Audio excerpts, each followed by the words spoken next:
ये बात सही है कि जब मैंने ये मूवमेंट शुरू की थी, मूवमेंट शुरू करने के पहले मैं खुद बहुत एक लोकप्रिय व्यक्ति था। पत्रकार कर कर, लेखक कर कर लोकप्रिय था, वक्ता कर कर लोकप्रिय था। कई साल ऐसे गुजर गए थे कि जो मैंने अपने बारे में हमेशा अच्छा ही सुना था लोगों के मुंह से, तारीफ ही सुनी थी। जब ये काम करना शुरू किया, तो मुझे लगा नहीं था कि इतना अलग एक्सपीरियंस मुझे आएगा, अनुभव आएगा। लेकिन हमेशा लोग निंदा करते थे, गालियाँ देते थे, तारीफ कभी बहुत ही कम सुनने को मिलती थी। ये शुरुआत की अवस्था मेरे बारे में भी थी। लेकिन मैं पहले से ही बहुत कुछ प्राप्त कर चुका था समाज में, इसलिए शायद मैं इन सब बातें सहन करने की स्थिति में था। लेकिन जो जवान लड़के कॉलेजेस में मेरा व्याख्यान सुनकर, स्कूलों में व्याख्यान सुनकर, बाहर में व्याख्यान सुनकर इस काम में शरीक होने के लिए आते थे, इनमें युवकों की संख्या बहुत ज़्यादा रहती थी, जवानों की संख्या ज़्यादा रहती थी, युवक युवतियाँ दोनों रहते थे। उनको घर में बहुत ही दिक्कत का सामना सहन करना पड़ता था। ना घर से उनको सपोर्ट मिलता, ना बाहर में तारीफ मिलती।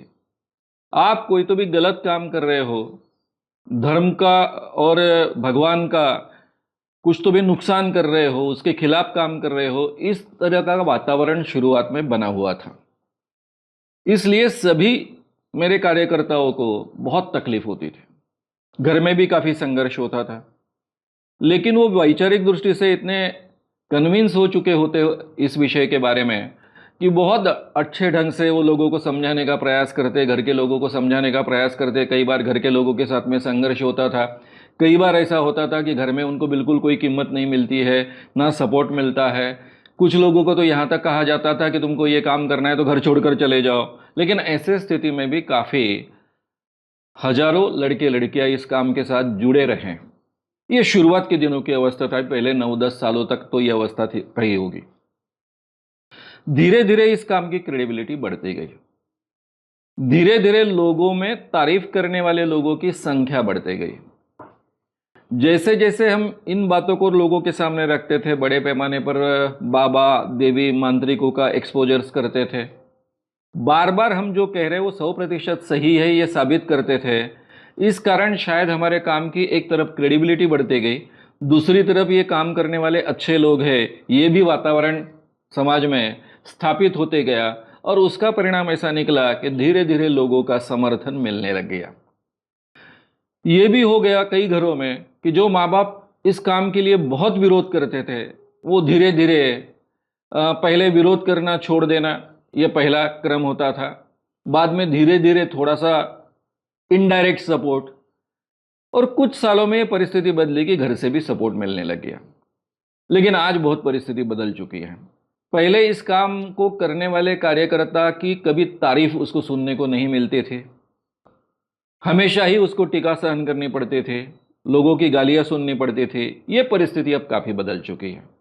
जितने लोग गालियां देते हैं उससे ज़्यादा लोग तारीफ करते हैं, ज़्यादा लोग समर्थन करते हैं। पहले इस काम में आने के बाद में केवल बदनामी मिलती थी, पब्लिसिटी नहीं मिलती थी। अब तारीफ के साथ में पब्लिसिटी भी मिलती है। तो नेचुरली अब तो परिस्थिति काफ़ी बदल चुकी है। इस कारण अभी स्थिति बहुत अच्छी है। अभी काफ़ी घरों से सपोर्ट भी मिलता है, क्योंकि जो पीढ़ी मेरे व्याख्यान और इस काम में शरीक होते गए, व्याख्यान सुनते गए, बदलते गए, वो अभी माँ बाप बने हुए हैं, उनके बच्चे आए हैं। तो नेचुरली एक पीढ़ी की पीढ़ी बदल गई है, 2 पीढ़ियाँ बदल गई है, तो उसके एक परिणाम समाज में दिखते हैं। इस कारण अभी स्थिति कार्यकर्ताओं की बहुत अच्छी है। घर में कम संघर्ष होते हैं। लेकिन हमेशा जो नए कार्यकर्ता आते हैं कि जिनके घर में इस ढंग का कोई वातावरण नहीं है, या फिर जिनके माँ बाप ने कभी पहले ऐसी बातें कभी सुनी नहीं है, तो वही संघर्ष उनको वहाँ पर अभी सहन करना पड़ता है। लेकिन एक तरफ संघर्ष सहन करते करते दूसरी तरफ बड़े पैमाने पर लोगों का समर्थन प्राप्त होता है। ये उनके हिस्से में जो चीज़ आती है आज के दिनों में, वो पहले किसी कार्यकर्ता के हिस्से में नहीं आती थी। श्याम मानव चैनल को आपका समर्थन देने के लिए चैनल को जरूर सब्सक्राइब करें। चैनल के नोटिफिकेशन पाने के लिए बेल आइकन भी दबाएं।